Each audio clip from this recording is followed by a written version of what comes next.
Thanks for joining me, Dana, and welcome to the Life in Recovery podcast. Hey John, so what a gift to share this time with you. Thanks for the invite-ish.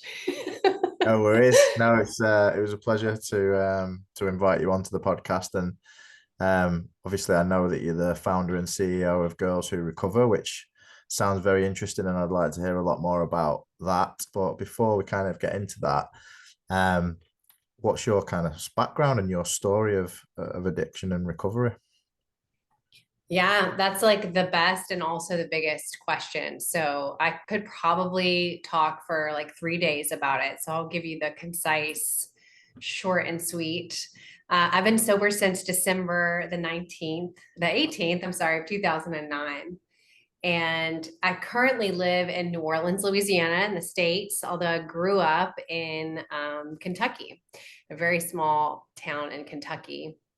And man, alcoholism was very active and alive in my family. My dad, the oldest of four, my dad was a practicing active alcoholic, and I won't tell his story for him.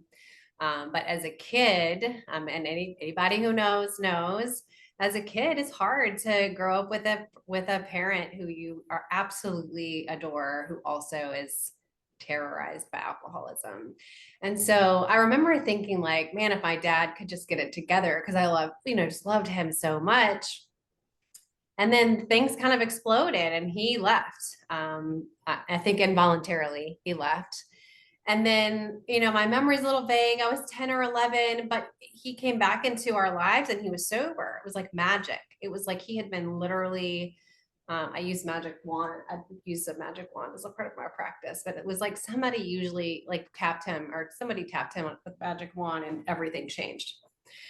And what I didn't know until a little bit later was that he'd gone to treatment and then he was sort of wrapped in the arms of a 12-step program for alcoholism. And so in the meantime, we moved away, but my dad became the kind of dad that I'd always wanted, right? He was available, he was there, he asked questions, he was present, his love was unconditional, he was available, which is my favorite part of being in recovery now is I'm available. I'm available for life. I'm available for my kids. I'm available for my work. I'm available for this life. And he was available, and he was available to me as a kid too. And so, that of course didn't stop me because I love the 12-step program he got involved in because they're very welcoming. I'm a part of it now. We're still very welcoming. So I spent a lot of time in the rooms as a kid, not with the disease, but like adjacent to it because I love my dad so much and I just wanted to be where he was. And so bless my mom, who'd also been terrorized by alcoholism, let us go. I saw that it was working. And again, I don't want to tell her story, but I felt very loved in the arms of those people and also made a decision like, oh, I appreciate you. I love your cookies. Thanks for having me, but I'm good. I'm never going to do that. With this decision that we make at whatever point that like, I'm good. I don't need that. I'm never going to be like that. And I remember making this decision, like, I'm never going to drink. And of course, promptly changed my mind at like eighth grade. I don't remember exactly my first drink. A lot of people can remember their first drinks. And I'm like, man, I burned too many brain cells to remember the first one. But I remember that I didn't like the taste, but I liked the effect. I liked the effect. And buddy, as my sense of disconnection and my sense of isolation and my sense of otherness grew, we moved again. There was transition. I went to a new high school. That's a longer story than we have time for. But in that adventure, I felt like I had this hole, and I'll just tell you sort of where I felt that it was in solar plexus. It's like heart space, stomach space area. And I just felt like, man, something's wrong with me. Something's wrong with me. I don't know what it is. Maybe it's depression, maybe it's anxiety, maybe it's whatever. And so when I found alcohol for real, right? I wasn't just playing around with it. When I had access to it and can drink as much as I want, it was like I was finally alive, right? At that time, I felt available for life. Because all the stuff I was worried about, right? Like my parents and my performance and my family and my just all the things we worry ourselves about, not being good enough, not being connected, not being enough, all that went away, it was wiped out. And for that very small window after I took the, drinks and etc., it was like I was okay. I felt like I could fit in my own skin. Felt like I could breathe deeply for the first time. Like there was an expansiveness to life. And then I would feel amazing, and then I would black out. And who knew what was going to happen after that? And that started really early too. And I didn't even know what was happening. In fact, deep when I came to recovery and somebody talked about blackout, I always thought that meant like, oh, you pass out, which I also did. I did a lot of that too, right? Like when I was trying to go to bed, I couldn't ever put myself to bed. I would just always pass out wherever I was. But blackout's different, I learned, as you know. It's like where you're totally awake, high functioning. Me, I'm like running the streets of Europe or New Orleans or New York, totally awake, but have no recollection, no memory, because whatever effect alcohol has on me just like turns off the filter and turns on the amnesia, and here we go. And so, that's fun and sexy for a while, or at least a picture I painted in my head was really fun and it was really sexy because I was on all these fancy places doing all these fancy things. But when I would wake up in the morning, and thank God it was before social media that I got sober, I would not remember, but when I was reminded by the people who needed me to remember, I was so ashamed. I was so ashamed. And you start that as a woman in a ninth grade, young woman. And I don't know about your disease, but mine was progressive. It got worse and worse and worse. So by the time I got sober at 28, my whole life was ablaze. And inside wasn't ablaze, it was just dead, because I had so much guilt and so much shame, and so much in the book. It says guilt, shame, and remorse. I had plenty of my share and the share of every person I'd ever met. But, there's nothing really unique about my story except for I feel like I fall in this genre of people with double personalities where it's like I drink a whole lot, but also like describe myself as a type A high performer. So in the middle of drinking, I was burning down the inside, but on the outside, I always thought like if I just could get out of Kentucky, we'll be okay. If I could just get away from my family, it'll be okay. And I did. So I graduated high school early, really high grades. I went to a very fancy school. Thanks, Mom. I went to a very fancy school that I thought if I go to this fancy school that's far away from my house, then I'll be okay. If I just meet this man who's wealthy and handsome and makes me feel good, then I'll be okay. And then if I move to this city and get this other degree, and then finally, I've gotten all the things that I thought were going to make me feel okay. And I never felt okay, really not even for a full breath, sober or at the end, even drinking. So I was a high performer, and I started my post undergraduate career as a teacher. It was sort of an accident thanks to alcoholism. I was supposed to go to law school, but could not stay sober enough to study well for the test. So did not do well on the test, and then lied about it because that's what we do. Right? Lie. I'm a big fat liar, and alcohol helps me feel better about it and convinces me that it's actually true. I'll probably come back to that because that was a fun early sobriety story. So I accidentally become a teacher. And as it turns out, the universe knows what it's doing. I was exactly where I was supposed to be, and I loved it. I was in the middle of Baltimore City. I'm this little skinny white woman in an inner city urban public high school, and the kids are almost as old as I am. So there's this movie, it's old and it's going to date me, called Dangerous Minds. And this Yes, American love actress, that. Love Michelle that Pfeiffer, movie. wears black leather, and she goes in with this badass personality, and she it's like come to try to scare the kids. And I just adopted her. It was like it was a chameleon. I watched that movie 10 times and I was like, that's who I'm going to be. The kids were scared. Plus, I taught foreign language. So anytime they looked a little bit like they were going to get out of line, I just started yelling at them in the foreign language. And they were like, this woman is crazy. I better sit down and listen to her. But I loved it. And I was really good at it. And because I don't know if this is the same where you are, but in urban at that time, and it's still similar, school systems, they needed strong leadership, they needed strong teachers, and they needed them fast. So I taught for 3 years, and then I was the principal of a high school. They're like, you're a good teacher, here, lead a school. And this is a part of my dream because I wanted to lead a school and a specific kind of school, and I literally had the job of my dreams. This was about 26. But in the meantime, my alcoholism is progressive. So I'm drinking not because the work is stressful, not because I want to, but now it's because I need to. Right? I can't calm down. I can't think. I can't write good emails. I can't prepare for my day without drinking. And feature of my alcoholism is when I have one, the floodgates open. So I might mean to have two or three. I never meant to have one. I have to be honest with you. One sounded terrible. I meant to have two or three and would be several bottles of wine in, or, bottle of vodka or whatever then was available. Didn't discriminate. Although I will say, like, I wasn't super into drugs because I was like, well, I know that if I do drugs, I'm going to lose everything. And I didn't want to lose everything. And I was sure that if I only drank clear alcohol and white wine, I would be fine. But then I'd go into the blackout and then do whatever, right? I'd change my mind, is what I thought. So anyway, I'm leaving the school. This is the climax of my life catching on fire, but also it's very similar to our core textbook, where the main character's life is like he's at the pinnacle and he's living a good life and he's playing golf and he has a great tan and he's wealthy, wealthy, wealthy. Well, professionally, I felt like I had arrived. Like I have everything I've ever wanted. I was like manifesting it, practicing law of attraction, like, oh, I've got this.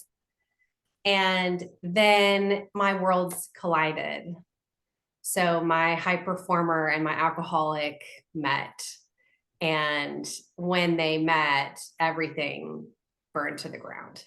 So without telling the whole world the nitty gritty of what my experience was, I was asked to leave that school gently, like, hey, would you might consider resigning so we don't have to fire you? And that was a gift, right? It was a gift. What a gift. And had I actually heard what they were saying, and I do wish, like, I wish that they would have been like, hey, we think you have a problem and you might need to go to treatment. But that was before the time where I think, I don't know, bosses and systems and cultures are like, hey, we don't need to get rid of people. We need to get them help. Like that was before then, I guess, at least in the culture I was being. So I left. And then my best next move was to move to New Orleans. And so New Orleans, if you're not familiar, is known as like the drinking and the party capital of the United States. It literally is. When people hear that I am sober and I live in New Orleans, it's like, isn't that an oxymoron? Like, is that even a possible thing? And the reason I did that wasn't because I'd done a lot of research. It was because I was literally two bottles of wine in and did a internet search, like best places in the world for young people who like to drink to live. And the number one SEO return was New Orleans. So, and then 6 weeks, I had packed up my stuff that I wanted to take with me. I threw my pets in the car and I drove to New Orleans. And in the meantime, I like made it look okay. Like I got another job and I painted this picture of, I'm just having a shift, a decision. I want to be closer to the sun, all these things, these like pitches that I made that very few people in my life actually cared.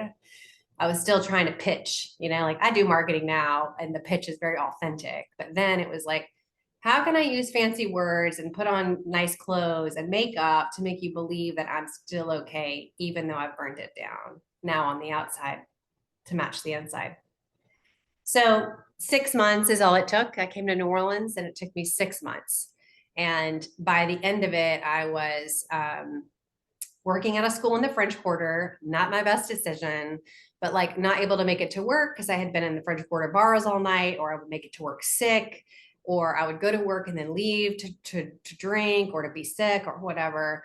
So by the end of 6 months in New Orleans, I remember having this phone call where it was like, I had gotten myself into just like a mess again with people I worked with, which is something I'd done in Baltimore. I was teaching a class recently on how, successful women specifically, because that's who I work with, we love to make mistakes. We make a lot of them, but really successful people don't make the same mistake twice. But that was not my story. I was making the exact same series of mistakes, but like thinking it was different because it was a different climate, a different state, a different place, but it was the same me making the same mistake. In the meantime, my soul was dying. There was really nothing of me. My real self left, it was just like all tainted with alcohol and shame. And me trying to pretend like it was okay. And I just couldn't. There was this day in December of 2009 where I just could not pretend that it was okay. And I could not come up with a marketing plan. And I couldn't even really brush my teeth. I just remember like, I just can't do this anymore. And John, I wish I could be like, oh yeah, your dad was in AA. You should go to AA. But something I left out that like probably critical to mention because, I'm not a social scientist. I like to have fun pretending to be. But every person I've ever met in recovery has some like wild and wonderful trauma as a part of their experience prior to getting sober. And I've heard every possible thing in the book that humans could do to each other, that women can experience, because my favorite part in recovery is like helping other women walk through it. So as a part of the step process, you get very intimate with women around what the truth is about their past experience. So I mentioned that because before I got sober, I did get a master's degree. And I remember this, one of the only people that was talking to me at that time, because I'd pushed everybody away that got too close, was my dad. He was still my person. And he was the only one who came to my graduation ceremony, which I couldn't even make it to because I was so sick because of alcoholism. But he was there the whole time. And then the morning he left, I just thought like, oh, I'm so grateful that my dad, he's the only one left. So grateful that he showed up for this. And that was the last time I ever saw him, because shortly after that, he died playing golf of a heart attack. And so that was like the line in the sand for me, where I was like, I stopped caring. I really did after that. It was like, man, he used to talk about God. I'm like, I'm not into that, because if there is a God, then God killed my dad, and like, okay, F that, like, forget about that. No, I'm a no. And so then I like had nothing else really spiritually to cling to. And so went drinking on purpose, on purpose, on purpose, on purpose. And so to swing back around, the last person who would answer my phone call was my mom in December of 2009. And I don't even know what I said to her, John. I'm sure it was a pitch, because I don't know that I knew how to tell the truth at that time. But she heard right through it. Thank God for Al-Anon. My mom had been to Al-Anon. She learned the power of the word no. And the thing I remember her saying to me is, why don't you try AA? It worked for your dad. And then there was a lot of silence. And so I got off the phone with her, and the next day I went to my very first meeting of that 12-step program, and was able to put together 4 days sober. And I went to 4 meetings in 4 days and thought, okay, well, all I have to do is go to meetings. In the meantime, like, I had been drinking a lot every day. So should have probably gone to treatment, right? Should have gone to detox, or I don't know what the culture is like there, but now we recommend, like, if you've been drinking a lot every day, you probably want to go like shake that out at a hospital. I did not. I was shaking in the seats at this clubhouse and like sweating on myself and feeling like I wanted to die. And so after 4 days, I left. I remember shaking at the prayer, shaking, and they dropped hands, and I went straight for the gas station on the corner. And not again, like, I'm not sure if you can do this in England, or Great Britain, but you in New Orleans, you can buy alcohol anywhere you want, anywhere, gas station, grocery store, the McDonald's, like anywhere you want. There's booze waiting for you, and I went. And that I had my last bottle of wine. And I remember thinking after the second glass, like, oh, AA is not so bad. This recovery program is not so bad, because the shaking had stopped. But what happened the next day is I realized, okay, I've tried recovery and it didn't work. And now I don't have any other options, because I thought like 4 days of trying, I had done it and it just didn't work. So it wasn't ever going to work for me. So I made a decision that day. This is really hard to say, but since you asked, I'll tell you the truth. I made a decision that day on December the 18th of 2009 to take my own life. And not in the like, oh, I'm going to like try, or like maybe, like, I had a plan and I was executing the plan. Like, it had been well thought out. I had the materials, I had the thing. So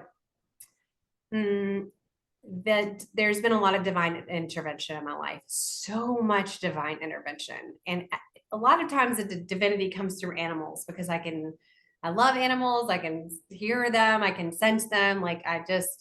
So I had 2 cats and a dog, and I was living by myself in New Orleans with no community.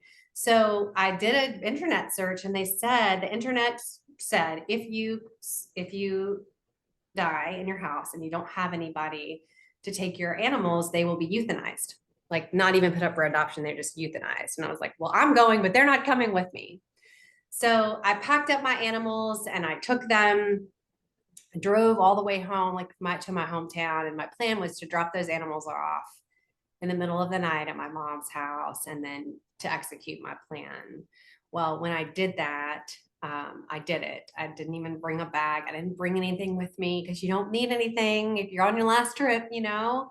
I just brought the pets and their stuff. And when I went into my mom's house to drop them off, she was awake. She was awake, and it was like middle of the night. Very surprised to see me. And, of course, then it poured out. So I wasn't able to leave. I wasn't able to, God sort of was like, nope, not today. I have something planned for you. And so, bless my mom. My mom is a surgeon. She knows about hospitals. She knows about treatment. But her suggestion to me was, I want you to go to an AA meeting tomorrow. I want you to go to a 12-step meeting tomorrow. So the next day I woke up and went to the 12-step room, and I've never come out of it. Never come out of it. So that was sort of what it was like and what happened. Do you want to keep going 14 years later? Yeah, well, the only thing I just wanted to kind of say about that is the crazy well, yeah, I was going to say crazy coincidences, but the your story is just so similar to mine. We got sober like I got sober in August 2009. Nice. My dad's in recovery as well. So, and he got in recovery when I was, I mean, you and I must be the same, like pretty much the same age, 43, 44. Yeah, 43. Mm-hmm. Yeah. So my dad got sober when I was 11. Still in recovery. And yeah, so many similarities when I was listening to your story, and loads of God instances as well, like loads of that stuff that's happened in my life as well. So yeah, I mean, I was the reason why I was just so intently listening to it was because I was just thinking, wow, it's just our stories are so similar. And the thing about it's interesting that, and I've said this loads of times on this podcast, and I've said it hundreds of times in meetings before, but those words, I just can't do this anymore. How many times have you heard people say that? And that for me is the first prayer. It's because that those are the exact words I said. I got down on my knees after my last drink and I said, God, I just can't do this anymore. And then I've never had a drink ever since that morning, and it's just, there's definitely something going on. Whether you call it God, whether you call it a higher power, the universe, the spirit, whatever you want to call it, there's something going on, and when people say to me, especially people when people outside of the room say, oh, you've done so well, like you've done so well. And I can't say to them, look, it's not me. I didn't get me sober, and I don't keep me sober, because they just really wouldn't understand. But for people in recovery, that's what I say. I say, look, I know it isn't me. I know that I didn't get myself sober. I asked for help and I got the help. And when I stop asking for the help now, I go back to being completely crazy. Exactly the same. So we've, our experience, and it'd be interesting to hear your experience of recovery now. But I mean, I just had a recent experience where I went on holiday. I heard about that. I left my program at home and was crazy by the end of week one. And it was just such an eye opener of like, oh my God, I need this program more now than I did in my early days of recovery, because then I didn't know. But now I do know. And now that the line between being mentally and emotionally well and being unwell, it's not that, it's quite fragile. It's a fragile line. So yeah. So it was great listening to your story. So 14 years sober you must be, is that right? Mm-hmm. Yeah, December 18th will be 15 years. Amazing. Right? You said you were August. August Okay, the 5th. so you August the just 5th. made 15th. Well, I'm actually, so yeah, so I'm a year behind you because I've just celebrated my 14th year. So Oh, I'll be 15 next year. So you're slightly ahead, yeah. No, no, we had breathing the same breath in the same moment, my friend. Yes, we are. Yeah. John, I love this. I love what you said about I can't do this anymore being our very first prayer. I love that so much. And since I heard you say that, I did have this experience and I remember exactly the bench I was sitting on. I was outside in the weather. I remember exactly the way that I felt, like the way that I smelled when I had that, like, I can't do this anymore. And it was like I was a balloon and the helium had just been let out. And I didn't really see that as like a prayer of like, I'm releasing, I'm surrendering. I have no next step. I have no plan. I have no gas left in the tank. And I think God, I use the word God. I love the word love too, right? Love was like, I've been waiting for you. I've been waiting for you to let go so I can come in and work. Yeah. So I can come in and work. Yeah. And we're reading this. I meet with a group of women on Saturday mornings, and we're in the middle of the beginning of the book, and we circle all the words that indicate that somebody is ready for this. And so this word hopeless keeps coming up, hopeless, hopeless, hopeless. And I rub my hands together. I'm like, we love it when they're hopeless because that's when the light can come in. And so when I went to my first, I remember I went to my first meeting. It was a house, literally looked like a house. And of course I was late and I walked up the stairs and I knocked on the door and this man opened and he looked at me, and he looked at the shape I was in and he was like, welcome, baby. We've been waiting for you. He saw the hopelessness. The funny part is I asked him, I said, oh, did my mom call you and really meant it? He didn't say anything. He just said, come in because I didn't look good. I went from this Ivy League graduate who with, beautiful woman with all these possibilities and all these achievements and all these accomplishments. And I showed up at the door of that clubhouse looking like a feral animal. I hadn't washed my hair. Like I wasn't taking care of my hygiene. And you could tell, I see this. So it's such a lovely thing to see, not for them, but like the life was out of my eyes. I had no life in my eyes.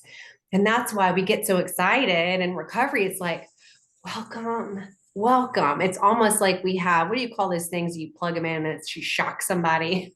Yeah. Zzz. We've got Yeah. that for you. Yeah. Just wait, just come in. Let us give you a book and a coffee and a chip and read something and a job and let us help you revive yourself back to life, and not your old life, but a brand new life, which is what I got. The defibrillator. There it is. Defibrillator. We have at the recovery movement has a defibrillator, a spiritual defibrillator. We're And going to wake you up. and it's just that is the thing I got from my first meeting was hope. That is the one thing.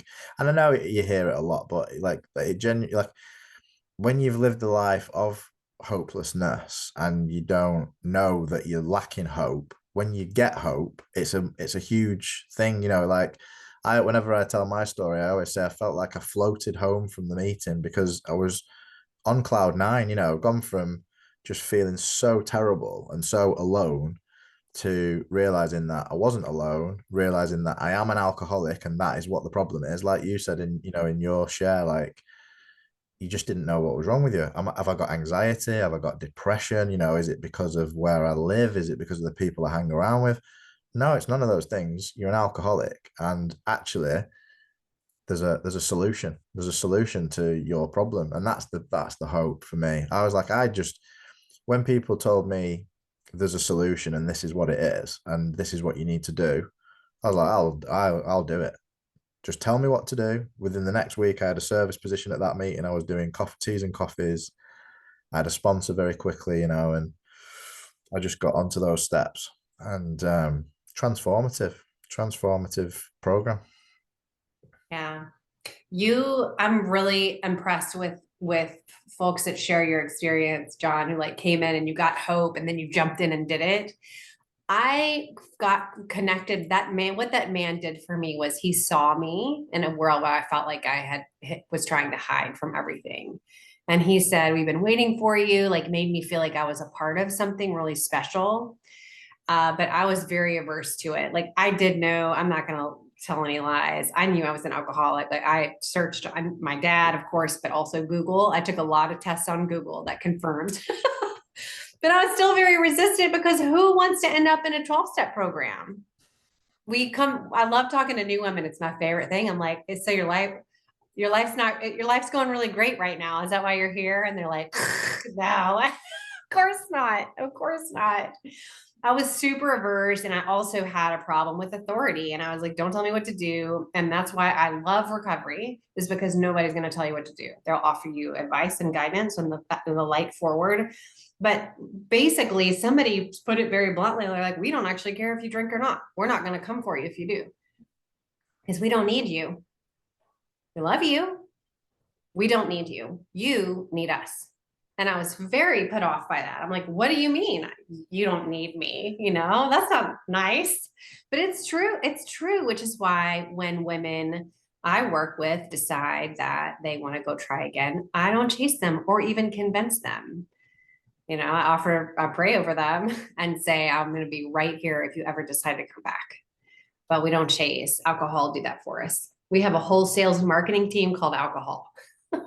Yeah, the great persuader. Right? Exactly. So at any rate, it took me a little while to ease in, to be convinced that I needed to get a woman as a sponsor. I did not like women at all. Ironically, I was the president of my sorority and had two sisters and, was surrounded by women, but never felt like I connected. And of course, blamed I didn't like women. But really was, I don't know how to connect and I'm afraid. I don't know how to, and I'm afraid you're going to find out who I really am. And since I don't even know who I really am, I hope you don't find out before I do, because I'm sure it's bad. I'm sure you'll find out all the skeletons and all the secrets and I'll tell you this, I haven't thought about this in a while, but my best friend and I have been friends for 21 years. We met teaching, and we just went on vacation hiking in Utah, which is in the Western United States. And we were laughing and joking because we'd meet during our years of teaching and had lunch and talk about our hopes and dreams and sad stories. And I said, I was going to be mayor of the city where we lived. I was on a fast track to being in charge, of the world, just like Bill, managing vast enterprises, So I said, I'm going to be mayor. I'm going to run for city council. Then I'm going to be mayor. And then I'm going to be governor of Maryland. And I had it all mapped out with the timeline. But I had to change my plans because I kept doing so many things, taking so many raucous actions, that I could never be in politics, because they would just have to do a quick search and be like, this girl is not fit to run for anything. Except for now in New Orleans, they don't even care. They'll elect you anyway. They think you're more qualified. The more stuff you've gotten yourself, the more felonies, the better, That's why I love it here too. I feel like I finally found my people, and the recovery movement here is enormous. It's enormous. So I did end up finally, I'll tell this story just because it's funny. So the places we'll go with alcohol and drug addiction, right? So alcohol wasn't my only problem. I also I loved men. I thought they were the greatest thing, which is why, and I also thought like they were going to fix me, which of course we know nothing's going to fix us but connection with spirituality and helping others. But I hadn't figured that out. So I fell in love, deeply in love, very early in sobriety with somebody else who was sober. And luckily for both of us, he had worked the steps and he did have a sponsor and he knew what was going on. But I was, started to take showers again, put on some weight. So I was looking cute. And we started dating, and I just thought, oh, this guy's great. Now, in the meantime, I don't have a sponsor. I'm not working steps. I'm just doing meetings, and I'm crazy, capital C crazy. So, but we have fun and da da da da. But one day he says, "Listen, sweetie, you're amazing. I do love you, and I do want to spend, my life with you. But I can't be with you if you're not going to do the work. If you are not going to work the steps with a woman, like this is not going to work." So, I'd laugh and joke about this, but like it really does not matter why we do the work. The work works when we work it. So I went as fast as I could and found the woman that was close by. Anybody, the first woman that would say yes to me. Please, somebody take me through the steps, not because I wanted even to be recovered. Like I didn't know the difference. I didn't know there was a difference between doing the work, being sober, and being recovered. I didn't know that. I was swimming in insanity still and not drinking and thinking it was okay. But also like spending a bunch of money and staying up all night, drinking 18 cups of coffee and like doing all these bizarre things. Okay, so he sort of gives me an ultimatum. I take him up on it. I think he thought I wasn't going to, but I just thought, oh, I love this guy so much. I'm going to do it. So we can be together. And I did. And that was the reason I worked the steps, to be with him. And I said to my sponsor, I said, can we do it as fast as possible? Because like I really wanted to get married and like, get on with my life. Well, in the middle of all that, I did get honest with her, and she shared some stuff with me that was really, I thought she should think it's embarrassing, but really what she was telling was her truth, which helped me share mine. So I read the book with her. She read it to me because my brain still was not working well, even though I had fancy degrees and, was a teacher. And we did a thorough fourth and fifth step. I told her the things that I was really ashamed of. And then she said, you're probably left some stuff out, right? If you remember anything that maybe comes up, give me a call. And of course, she was right. I did leave out some things, the things I felt I'm most ashamed of, most ashamed of. But now I can sit down with a woman, I meet her the first time, and I can tell her those things. But I called her back and I said, okay, I'm going to tell you these things and then I'm going to hang up. She was like, okay. So I did. I told her, I said, I did this and this experience and this experience and this experience. And then I hung up. Now, by this time in the world, there's text messaging. So she texts me back what I think are the two most powerful words in recovery. She texts back, me too. That's it. Me too. So of course I picked up the phone, called her back. I was like, tell me more about you too.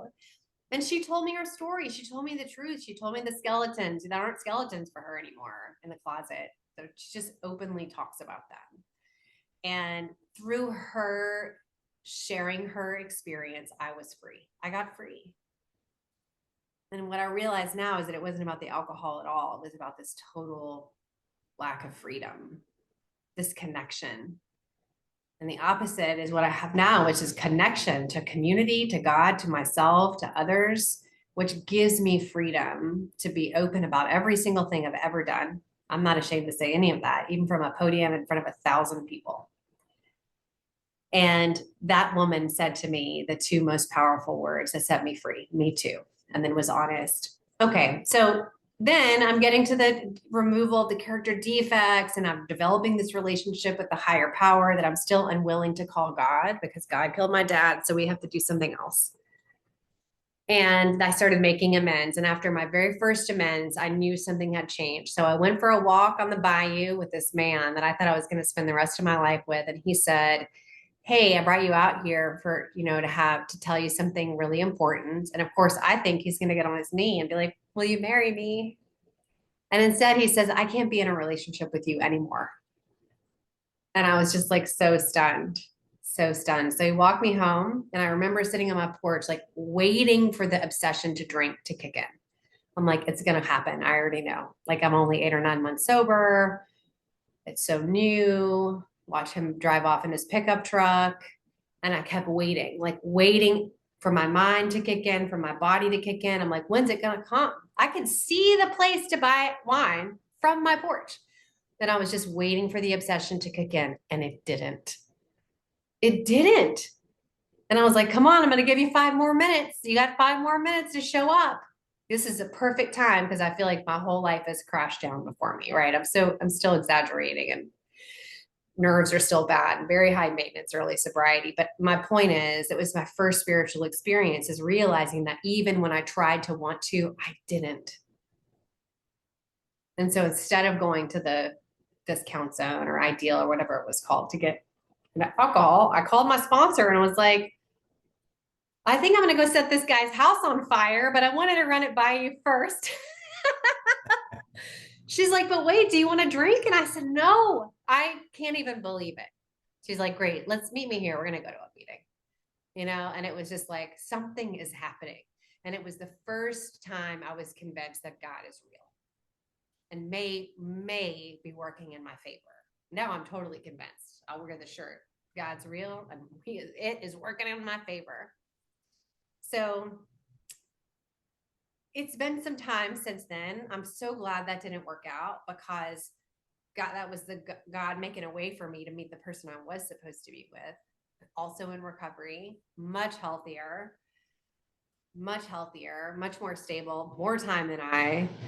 Works a really fire program, and we just celebrated 10 years of marriage in April, and we got married in the church that hosted the meeting where we met.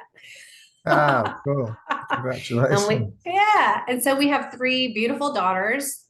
Four, my wild one is 4, my wilder one is 7, and my mini me is 9. 3 daughters, and they have never had to see either of their parents drink. They have never had to see any of their parents like go to detox or treatment except to help other people. So we're planning out our week, and he's given a talk at a treatment center, and I'm giving a talk at a treatment center, and we realized like we don't have anybody to keep the 2 older kids. And I was like, I'll just take them with me. They're going to come with me to a women's treatment center so they can see what we do, and we don't hide that part of us from them, because we're so grateful really just to be alive, definitely to be together, and absolutely to have them. Yeah.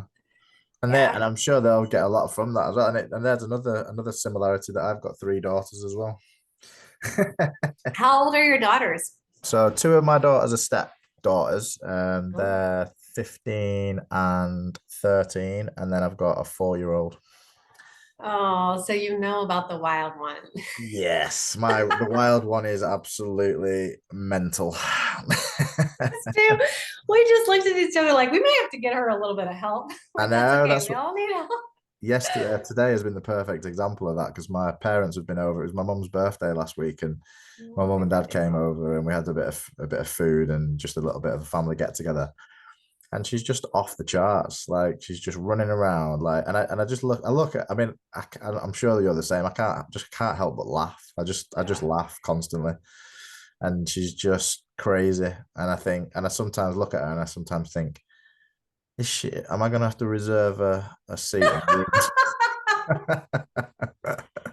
But Yes, indeed. I don't Yes. know. I don't know what your thoughts are. That actually, there's probably a good point to discuss this actually. So you mentioned when you were sharing that you said, everybody's got like a bit of trauma in their stories, no matter who you hear, which I agree with.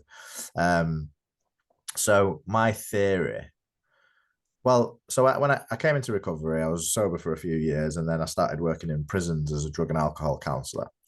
And through that experience, that obviously opened me up to the wider field of drugs and alcohol and behavioral addictions as well, like gambling and sex addiction and all that kind of stuff. So I started to formulate this opinion that actually I think that addiction could be prevented. And the reason why I say that is simply because the the idea that I kind of began to formulate was, if children were emotionally stable at a young age, that would then prevent them from having all these mental health issues, which they attempt to medicate with substances and behaviors. So let's say, just as a kind of as an example, that we took the 12 steps and we amended it so that it was, easily deliverable within schools, teaching them things like taking inventory, teaching them things like handing it over, teaching them things like talking and being of service and all that kind of stuff. Prayer, meditation, all the stuff that we learn. I genuinely believe that that would be a preventative measure. Um, so I wrote this book called Addiction Prevention, and that was the whole premise of the book. Hmm. This was years before my daughter was born, and then my daughter was born, and obviously now she's 4 years old, and now she's crazy, and she's going, like, there's behavioral issues, there's all that kind of stuff going on. But because she's growing up in a family that's very loving, and you talked about your dad not being present for you when he was in his alcoholism, same as mine. He was physically there but not emotionally there. um I believe that she will grow up to not be an addict, because I don't think that she will ever need to reach for anything to change the way that she feels, because she's going to she's going to learn to just feel it, and she's allowed to feel it. She's allowed to just be who she is. And we love her unconditionally. And that's, I think, is the difference. I think the unconditional love is the difference, because when I grew up, I had, my parents loved me, but it was love with conditions. You know, it was, if you don't behave this way, then you know, not we don't love you, but that's how it felt, you know. Um, Sure. and in my recovery, I've had to work through that. I've had to work through this feeling of like, it doesn't matter if I get into a relationship with anybody, whether it's a friend, lover, anybody, I just don't think that they love me. That's my thing is like, I just don't feel that. And Mm. I have to remind myself that they do, you know. And I think that if you grow up and you don't have that thought there in the subconscious or even in the conscious mind, that you won't reach for substance or behavior. So I just wanted to ask you what your thoughts on that are. Yes, I love that. I love that in so many ways. And so, with my background in education and in school leadership, there is a framework called the trauma responsive framework. And this is not just for schools, but it's in any organizations. And so, my last job in education was building courses and then teaching them and supporting schools who were really interested in this trauma responsiveness, becoming trauma responsive.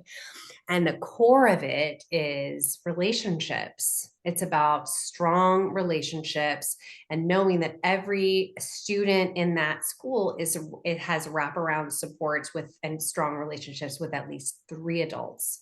And it doesn't matter who the adults are, but three adults, and they need to be in the school. So it can be the teacher, the counselor, the principal, it can be the lunch person, the bus driver, that whoever it is, but every student needs to be deeply connected. I mean, knowing their name, knowing their family, knowing their business, so that we are connected. And I like to think about it as, I need to come up with a different analogy, but if you are at a bowling, if you're a young bowler and you are learning to bowl, you know, you need to have the bumpers and the gutters. You have those there too, Yeah, right? yeah, Okay. yeah, yeah. Yes. So that this trauma responsive framework, which is love, it's what exactly what you're talking about, serves as a bumper for, we can't go too far right because we're going to bump into this really strong relationship with somebody who's looking out for us. And we can't go too far this way because we're going to bump into this strong relationship that's going to, you know, that's taking care of us. But we're literally surrounded by people who know us, who love us, who care about us, and who are not going to let us go to the gutter, proverbially and literally. Okay. So yes, I absolutely believe that. I love the concept, and remind me to introduce you to my colleague, Zach Bloom. He's amazing. And he's going to eat this up too. But the opposite of addiction is connection. And in the middle of connection is love. So when you say you love her unconditionally, I hear you're connected to her unconditionally as well. And I feel the same way about our kiddos. I used to, before I even had kids, I would say things, which now I like know that we claim are what we say we're claiming. So I Yeah. used to say, like, make sure you save my kids a seat. Like, hell no, I don't want you to save them a seat, because I want them to find their connection and their unconditional love and their transformational story in another way. Now, if they end up with us, I will not be sad about it, because this is a house of miracles. But I also would like to do whatever we can do in our human power, right? Which is this much as compared to the power that's beyond us, to give them that connection and that love unconditionally. That's not based on, now this is my experience, their behavior or their grades or their, what they're, you know, what they're doing, what they're not doing. My 4-year-old, I just call her joy on wheels. That's all she is. She's joy on wheels. And she's unbridled expression of love and joy and excitement about being alive. Now, sometimes it looks like painting her face with Sharpie markers, or like painting the walls with purple hands, or letting all the rabbits go in the yard, run around the neighborhood. So, but she is an example of what it looks like to be totally connected to the creator of the universe, unfiltered, unbridled joy. And so I'm hesitant to stifle that, because I see her as a reflection of God. And when you're really connected, you do get excited, probably overly. So, yes, I agree with you. I support that. And I definitely want to get a copy of your book too, because having worked and still having really close connections with schools and school systems and school leadership. Absolutely. And now I have 3 girls in school, and they're doing a program on leadership, which is good, but it's not quite everything. It's nice to be a leader, and it's nice to be able to plan and synergize. But one thing that if every school could get right is this framework of love and connection.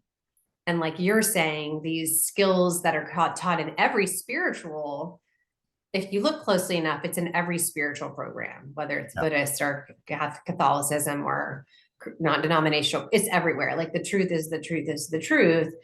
And these principles of honesty, connection, of thorough inventory, right? And then righting the wrongs, and then releasing defects to be replaced by assets, and this deep connection to creator so that we can serve others.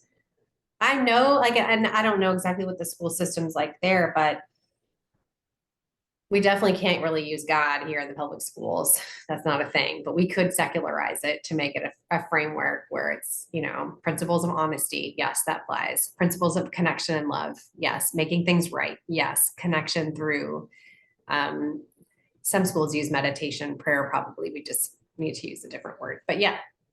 That's Yes. that's what I said in the book, exactly what you just said, that the word God is very, very charged, and it wouldn't work in secular schools here either. But the word connection would work absolutely Yes. fine, and love would work absolutely fine. And ultimately, it's all about being of service, and the higher power aspect of it comes to each individual as you progress through the steps anyway. So it doesn't really make any difference. My honest opinion is on the big book is that I think it's the worst mistake they ever made was using the word God. I think they should have just used the words higher power, because there's so many people that are put off by that particular word. I was as well. Like, I was put off by it, but not enough for me to not stay. And I got it straight away when people were saying, like, you don't have to use the word God, you can use the words higher power. So straight from the off, I was kind of saying, like, well, why did they do that? And I know I understand all the reasons behind it. But also, like you're talking about the connection and the kids and everything. Like, I had absolutely no desire to ever be a stepdad. Like, I never thought that I could love anybody else's children. Like, it just it was not on my radar. And then when I met my wife, and I knew obviously that she had 2 kids, and they at the time they were about 4 and 6 when I met them. I fell in love with them instantly. It was like Mm-hmm. we had this train ride from where we lived to Birmingham city centre and back. And by the time we were on the train back, I was like, I love these kids, and they love me as well. And like, we've had our ups and downs over the years, but it is, again, it's an unconditional love. Like there's nothing that they can ever do or say that would mean that I wouldn't love them. And I'm not sure that they always feel that way, because I think they think I'm a bit of a grumpy old bastard a lot of the time. And I can be, I can be, but um, I think they know. I think they know that I love them, and that's an amazing thing, to go from being an active alcoholic who had no capacity to love anybody apart from myself, and I wasn't loving myself. I was destroying myself, to be in recovery and able to love, those children, my own child, my wife, my parents, friends, and that's what I'm working on now in my life, is trying to be a better friend, because I realized that I was never a good friend. I was like, and I haven't got many friendships from the past.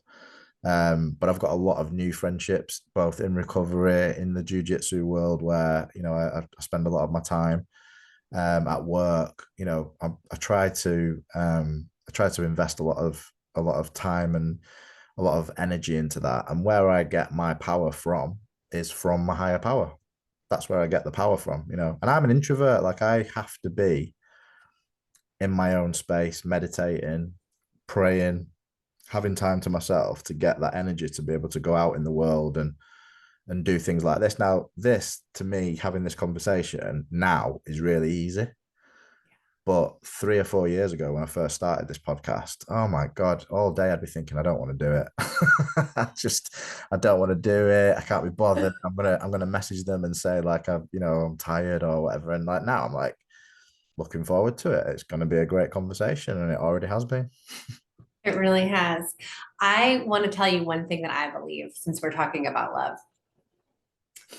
I may have already said this, but in truth, love is all there really is. And it's the only thing that's real. And so it doesn't surprise me to hear that you immediately developed this love for probably your mom, right? You said wife. Okay, their mom, and then for them, because this is the biggest gift of recovery. Are you ready for it?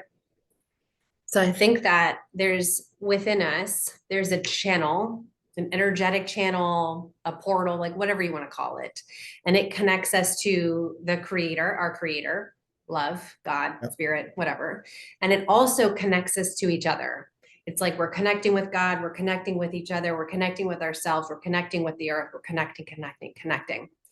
And what happened in addiction was that every drink and every drug and every lie and every act and we clogged the channel. It was like we put a little pebble and a little pebble and a little pebble and then a boulder and then boulder. And the channel was so clogged that we were almost all the way cut off. And in some cases, when the channel is totally cut off, people die of the disease. They die. Recovery can get in even if there's just a little bit of space. And then the work in recovery is removing one boulder and then one pebble and then one pebble and one pebble and one boulder and one boulder until the channel is clear enough so that all that remains is this connected love.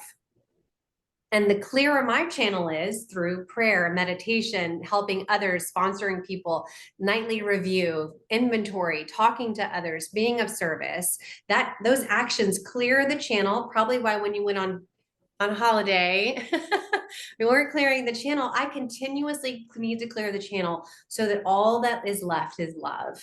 And so when my channel is clear, I can literally run down my neighborhood street and love every single person I see like they're my very best friend. Everybody in traffic, everybody that I'm meeting with, everybody at the coffee shop, at my girls' school. But the moment I stop clearing the channel, the block comes back and I start getting angry with people and frustrated and etc. So I'm not surprised that you immediately were in love with them because your channel was clear. It was you couldn't have said that. You couldn't have said that any more appropriately, because at the time when I moved, when I first came up here and that we went on that trip together, I was living in London, and all because I was single prior to obviously meeting my wife. All I was doing was recovery every day. That's all I was Yes. doing, and I was having all these spiritual experiences. One of which was very simple. You said loving the neighbor and all that. I mean, I remember distinctly. I woke up one morning and I thought I was enlightened because I Yep. was, I was in the fourth dimension basically, and Yes. everybody I was speaking to homeless people on the streets. There were there was just I was in complete serenity and love of everybody. So exactly what you were just saying, and it was because of all the work I was doing at the time. And then since then, over the years, the pebbles have come back in. The rocks have come back in, and then I have to remove them again. And then and it's never sitting on your laurels, isn't it? It's always maintaining. If you basically the more work you do, the more you experience that feeling. And I couldn't Yes.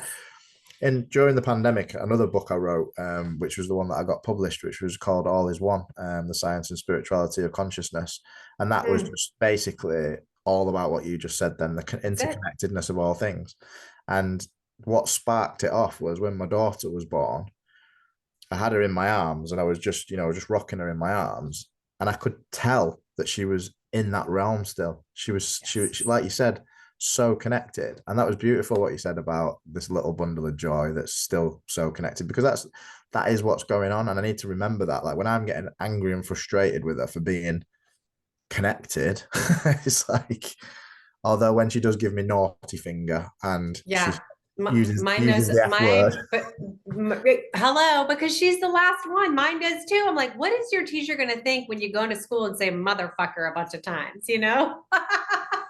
But at the teacher, it's a French school, it's a French immersion school. So probably the teacher will just tell her how to teach it, how to say it in French. I'm so Okay, so glad. we're dealing with the same joy, right? The same connection. And Yeah. sometimes love sounds like motherfucker. Okay, it just does, especially when it's coming from a 4-year-old. So I want to tell you before we sign off, we're actually headed now to celebrate two of our very close friends who are celebrating 20 years of sobriety together. Yeah. Um, but I wanted to say why. So I am the founder of CEO, sounds really fancy, but I'm the founder of a business called Girls Who Recover. And from the name of it, it sounds like, oh, yeah, you work in recovery. But what I realized is that working with women, I majored in women's studies in college and have always had an affinity for empowering, connecting, elevating women.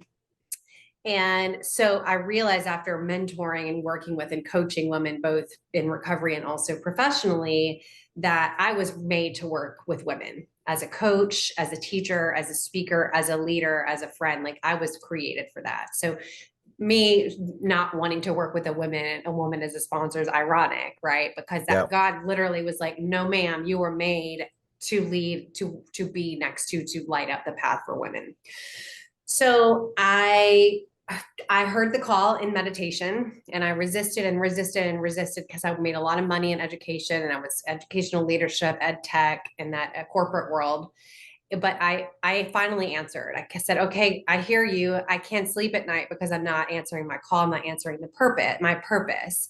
So last year I launched what I then called, I call Girls Who Recover, with a mission. And this is still the mission of today, is to help women transform setbacks into their biggest comebacks and to close the dream gap for women.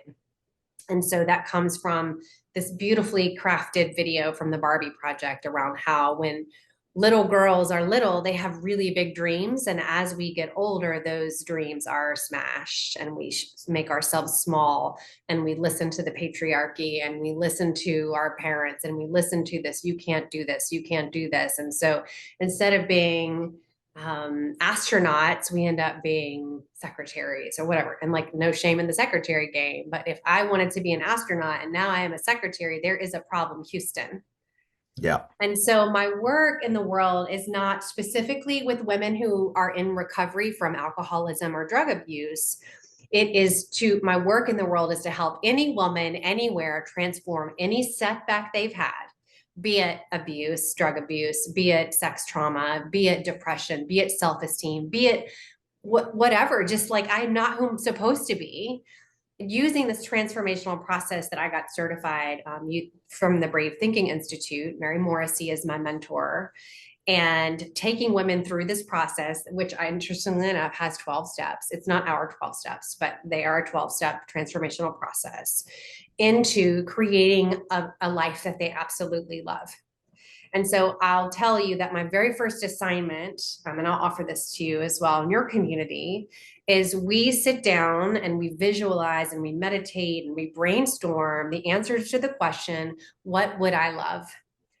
If every obstacle, and let me just lean back, might be a little much, but I use this not because it has magic in it, but to remind women that they are the magic. And so I send them, will you work with me? You got a wand because you are the magic. And we answer this question, there were no boundaries, if there were no barriers, if there were no obstacles, and you could go back to your childhood self, what would you love? And we do that in 4 areas. We do it in love and relationships. We do it in career and creative expression. We do it in health, wellness, and vitality. And then we do it in time and financial freedom.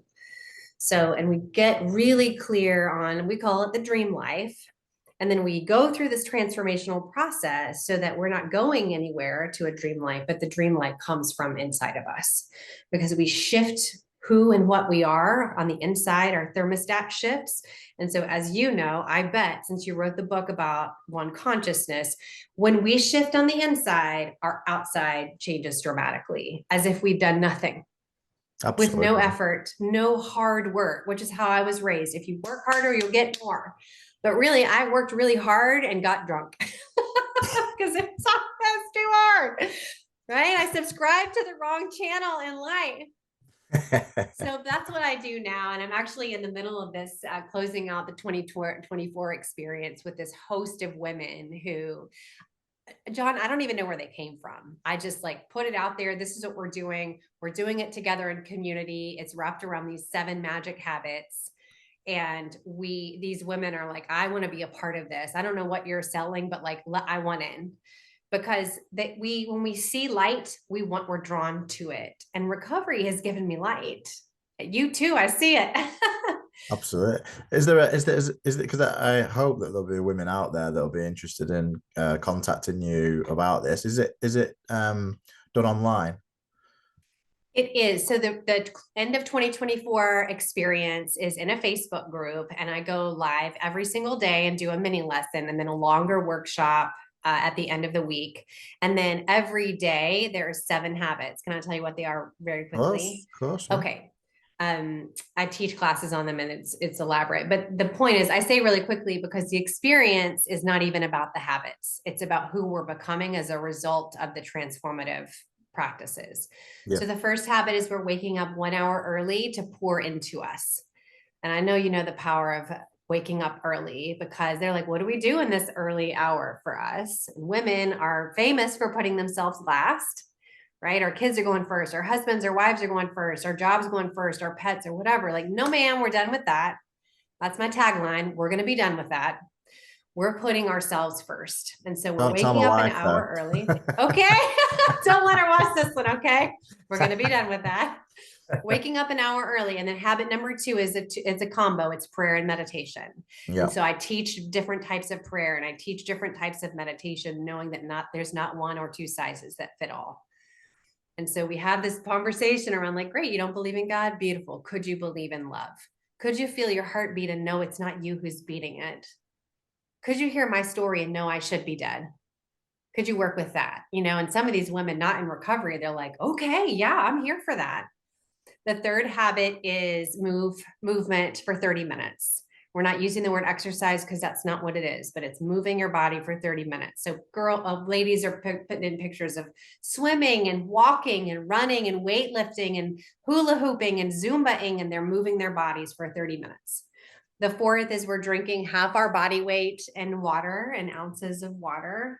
You guys don't do ounces, huh? It would be No. half in Liters. liters of water. Yeah. Yeah.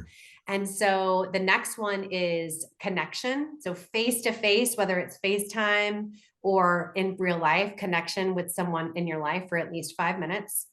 We say, hey girl, do you have 5 minutes? And then you get on the FaceTime, or you go have coffee, or you stay after a meeting, or you whatever, for one woman, different woman a day. That's connection. And the sixth one is practice gratitude. And so I teach a bunch of different ways to practice gratitude. The power of feeling grateful, not just writing grateful, but feeling that, generating the energy of, I'm so grateful that my heart is beating, that I have clean water to drink, that the internet has connected us, John. I'm just feeling this gratitude. So we're going beyond the written list into this experience of gratitude. And the 7th magic habit is 10 minutes of sunshine. And whether the sun is out or not, you're going out to experience the sunshine. So even if there are clouds, go get your sunshine because it's behind the clouds. And combine these 7, we call them magic, remembering we are the magic. These habits are literally transforming the day. And what happens when you transform the day is you transform your life. And there's so much magic in the group. So I don't get hung up on the habits, because underneath the habits is like, oh, we're remembering who we are. We're remembering what's possible for us, what we used to dream, where we're headed, where we would love to go. We're reminded how powerful it is when women come together in community. It's like magic. I mean, I'm getting goosebumps right now just talking about it. So yes, if you would love to find me, I would love to find you. It's not an accident that we're meeting, you and I, and whomever is listening. I'm on my Instagram is my favorite place to hang out. It's at Girls Who Recover. Pretty easy to find. And you would be more than welcome in our experience. It runs through the end of the year. It started as 90 and 90. I know where you probably know where that comes from, but I realized like it's already, the 90 days has started. So we rebranded it because we don't want to limit 90 and 90. This is literally a 1 day at a time experience through the end of 2024, so that we can feel really magical about the way we're closing out our year. It's not in a rush. I know from personal. Sorry, I was going to say, I know from personal experience, listening to that 7, how amazingly transformative that will be. Because that's the only thing I don't do on that list of 7 at the moment is get up an hour early. and you've just given me the impetus to, because I used to get up early and do my prayer and meditation first thing in the morning, and I haven't done it for a while. Every other thing on that list, I do those things, and Right.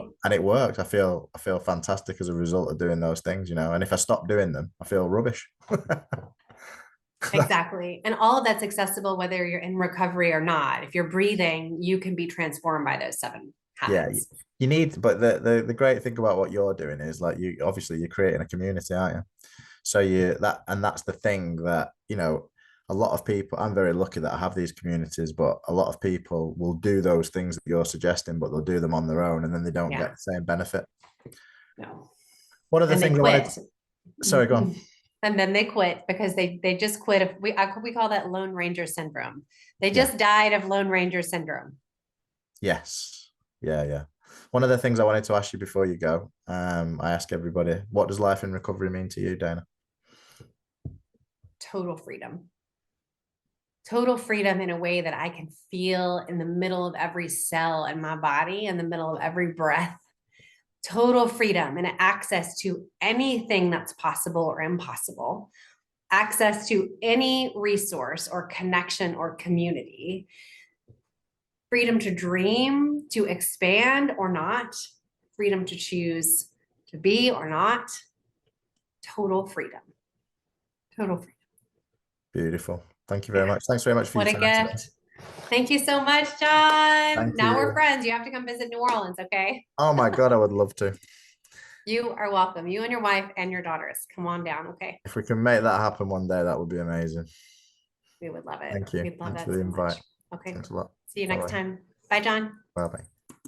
Bye-bye.